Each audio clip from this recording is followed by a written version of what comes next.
मानसिक शारीरिक जाणवतं. म्हणजे मला हं. इतका उत्साह होतोय, कामं पटापट होत आहेत माझी. झोप अच्छा. लागते रात्री आणि असा आळस येत नाही. इतकं मी गुंतवून घेतले ना, पण मला असं वाटत नाही की कसं होणार, काय होणार, होतंय सगळं.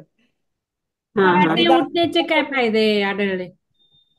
पहाटे मी उठतच होते मॅडम. आधी? मला क्लासला जात होते ना योगाच्या आणि मी अच्छा, तुम्ही जप योगा करायचे. योगाला जात होता का? हो आणि त्याच्या आधी मी जप करून जात होते 6 वाजता अरे वा. योगाला. मग आता जप त्यामुळे वगैरे मला चालू आहे की नाही? हो आहे चालू. आणि योगा? योगा पण आहे तिथेच लावले ना तुम्ही ह्याच्याकडे तुमच्याकडेच नीता हा मॅडमकडे. बरोबर, नीता मॅडम कडेच करताय. हो, त्या हो योगाला आता पण ह्या आहेत, ओंकाराला पण आहेत आणि ध्यानाला पण आहेत. छान, खूप आयुष्यभर अभिनंदन तुमचं. घरात हो मुलं हो वगैरे कशी आहेत, किती आहेत, केवढी आहेत? एकच मुलगा आहे त्याचं हं. लग्न झालंय आणि नात आहे 7 वर्षांची. अरे वा. तिला ओंकाराला बसवता अच्छा. का नाही?